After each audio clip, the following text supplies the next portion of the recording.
Tanse, bonjour, zongibenesi and netish nakas kinutotem. Oh, excuse me. Well, it's election night. Tomorrow, Friday, October 18th, Mathias Colomb Cree Nation is having their annual election for chief and council. And man, what a crazy campaign it's been. A lot of people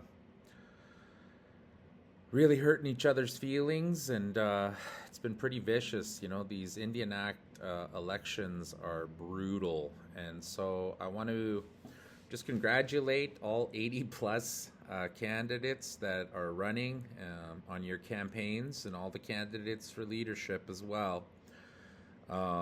I voted in the pre-elections here in the city of Winnipeg in Treaty 1 territory last week, and I voted for Chief Gordy Bear.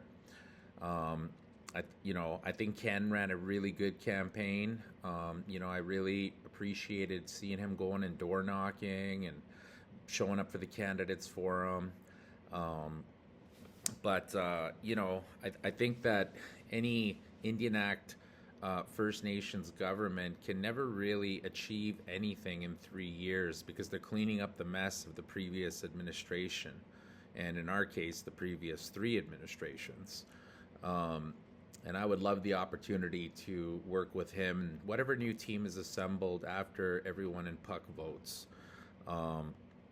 But yeah, I think that there's a lot of work yet to be done on the Alamos file.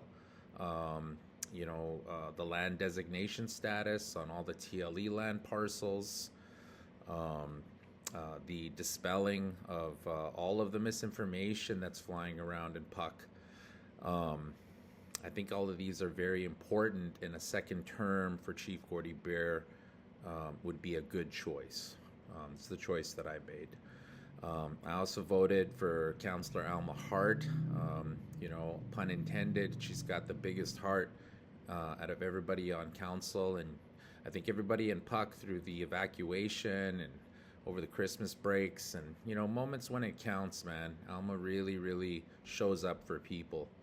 And I don't think anybody has a crisper and more concrete and just totally sophisticated analysis and historical, information in her brain about Puck's history, the history of Treaty 6, and all the different clans that make up Mathias Colomb Cree Nation.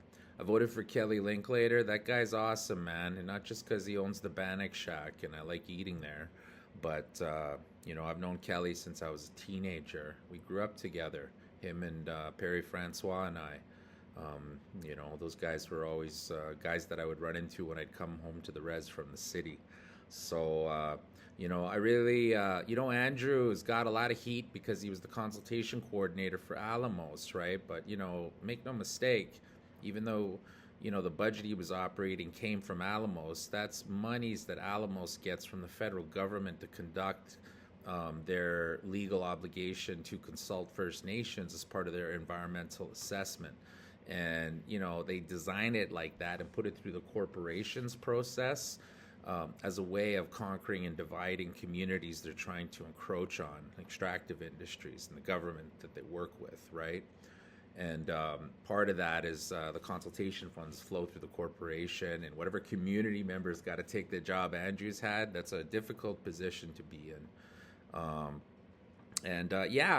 think things are really up in the air around that stuff, and there's still a good chance that we could put a stop to at least us getting exploited, and hopefully find more solutions to defending our precious water resource, because that mine is going to do exactly what the Sheridan mine is doing to Lake Kississing and cyanide leach heap toxic tailings into our fishery.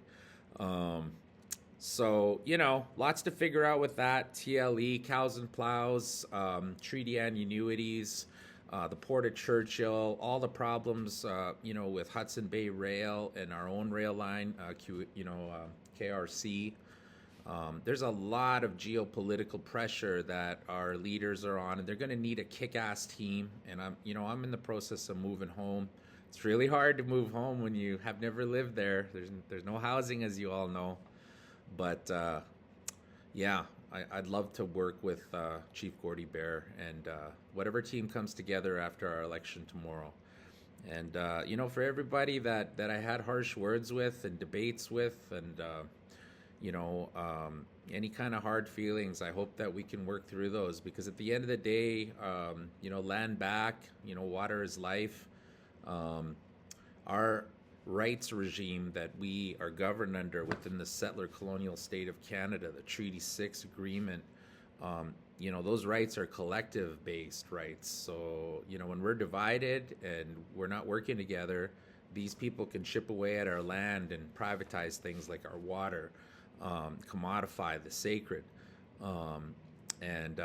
We can defend it really powerfully and beautifully in a beautiful way if we're united. And to be united, we've got to be informed. And we can't have corporations or bootleggers or anybody meddling with our ability to get smarter and make informed decisions, and to be able to give our consent or say no under the guise of sovereignty and self-determination. That right falls under our collective rights. So we really got to learn how to self-care and work on decolonization. I really want to support the Sundance being built in Puck out at Kingfisher. I want to build my house out at Kingfisher with my hands. I got a lot of plans, a lot of dreams, and I'm in a weird place in life now where all of a sudden my kids are growing up and I'm divorced, and I want to come home. So, igusima. We'll see you in the streets of Pugatawagan and out on the lands of Treaty 6. Good luck tomorrow. Vote with your heart and your mind. Not just with your heart, but vote with your mind. And man, land back. We can do this.